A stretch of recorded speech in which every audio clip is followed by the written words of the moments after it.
ઘણા લોકોને આપે જોયું હશે કે તેઓ જમ્યા પછી જે થાળીમાં જમે એ જ થાળીમાં હાથ ધોઈ લેતા હોય છે, પણ શું આવું કરવું યોગ્ય છે કે નહીં? શાસ્ત્રમાં ઘણા નિયમો બતાવવામાં આવ્યા છે જે જાણવા ખૂબ જ જરૂરી છે, નહીંતર શુભની જગ્યાએ અશુભ પરિણામ પણ મળી શકે છે। ચાલો જાણીએ કે જો આપ જમ્યા પછી થાળીમાં જો હાથ ધોઈ લો છો તો શું નુકસાન થઈ શકે છે। જમતા પહેલા હાથ ધોવામાં આવે છે કેમ કે આપણા હાથ ગંદા અને માટીવાળા રહે એટલા માટે। જો કે તમે ઘણા લોકોને ખાધા પછી હાથ ધોતા જોયા હશે અને તે પણ એ જ થાળીમાં જેમાં તેઓ ખાતા હતા। હિન્દુ ધર્મમાં જમતા પહેલા ભગવાનને પ્રસાદ ચડાવવામાં આવે છે અને ભોજન માટે આભાર વ્યક્ત કરવામાં આવે છે।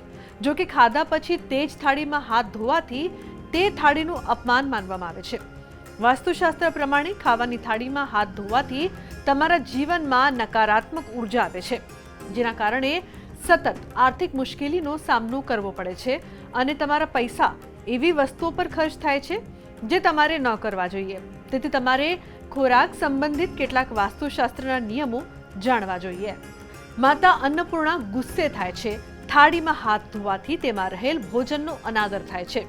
તેનાથી દેવી અન્નપૂર્ણા અને દેવી લક્ષ્મી પણ ગુસ્સે થાય છે। તેમ ન કરવા પાછળનું કારણ પણ શાસ્ત્રોમાં જણાવવામાં આવ્યું છે। તેથી ક્યારેય પણ ભોજનનું અપમાન ન કરવું જોઈએ। થાળીને સારી રીતે સાફ કરો। જમતા પહેલા હંમેશા વાસણ કે થાળી સાફ કરો। પીરસતા પહેલા પાણીના ટીપાને સારી રીતે સાફ કરવા જોઈએ। આમ કરવાથી દેવી અન્નપૂર્ણા પ્રસન્ન થાય છે। 3 રોટલી પીરસશો નહીં। ભોજન પીરસતી વખતે ધ્યાન રાખો કે એક થાળીમાં 3 રોટલી એક સાથે ન રાખો।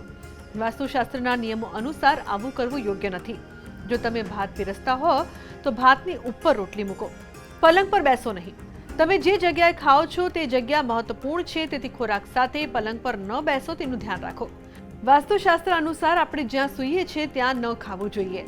આ નકારાત્મક ઉર્જા લાવે છે અને વિવિધ રોગોનું કારણ પણ બની શકે છે। ખોરાક છોડશો નહીં। એવું કહેવાય છે કે તમારે ફક્ત તમારી થાળીમાં જે જોઈએ છે તે જ લેવું જોઈએ, જેથી તે ગટરમાં ન જાય। આપણે ક્યારેય આપણી થાળીમાં ખોરાક ન છોડવો જોઈએ।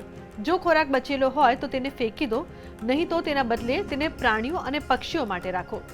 જે થાળીમાં ખાઓ છો તેમાં ક્યારેય હાથ ન ધોવો। વાસ્તુશાસ્ત્ર અનુસાર આમ કરવાથી દેવી અન્નપૂર્ણા ગુસ્સે થાય છે। વધુમાં લક્ષ્મી તમારા ઘરમાં વાસ કરશે નહીં। આનાથી ઘણી સમસ્યાઓ પણ થઈ શકે છે। વાસ્તુશાસ્ત્ર અનુસાર તમે જે થાળીમાં ભોજન કરો છો એ થાળીમાં અન્નનો બગાડ તો ન જ કરવો જોઈએ, પણ એ થાળીમાં અંતમાં હાથ પણ ન ધોવા જોઈએ। વિશેષ કરીને જો આવું કરો તો એ અન્નપૂર્ણાનું અપમાન કહ્યું ગણાય છે। સૌથી પહેલા વાત કરીએ તો તમારું જે ભોજનની જે વ્યવસ્થા છે એ જમીન ઉપર બેસીને જ રોજ નિત્ય ભોજન કરવું જોઈએ। બેડરૂમમાં કે ચેરમાં કેવી જગ્યાએ બેસી અને તમે ભોજન કરશો નહીં।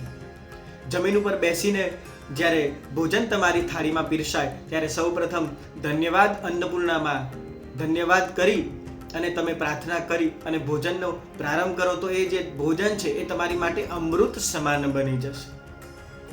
વિશેષ બાબતોનું એ ધ્યાન રાખવું છે કે તમે જે ભોજન કરો છો એ થાળીમાં ક્યાંય ને ક્યાંય અન્નનો બગાડ ન થાય।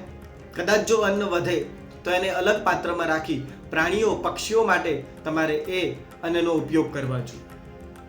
જો અન્નપૂર્ણા પ્રસન્ન હોય તો તમારા ઘરમાં લક્ષ્મીજીની, તમારા ઘરમાં આરોગ્ય લક્ષ્મીની વિશેષ કૃપા પ્રાપ્ત થાય છે। આગળ ધ્યાન રાખવાવાળી બાબત એ છે કે તમારી જે થાળી છે એ ભોજન કર્યા પછી ક્યાંક ને ક્યાંક તમારે જાતે જ ઉચકીને અને રસોડાના જે ભાગમાં થાળીઓ મૂકતા હોય ત્યાં મૂકવી જોઈએ। એ કરવાથી તમારા ઉપર વિશેષ કરીને અન્નપૂર્ણાની કૃપા પ્રાપ્ત થશે। તો આજના અમારા આ અહેવાલમાં બસ આટલું। ફરી મળીશું એક નવી અને મહત્વપૂર્ણ જાણકારીની સાથે, પરંતુ આ વિડીયોને આપ ખાસ લાઈક કરો અને વધુમાં વધુ શેર પણ કરો। નમસ્કાર।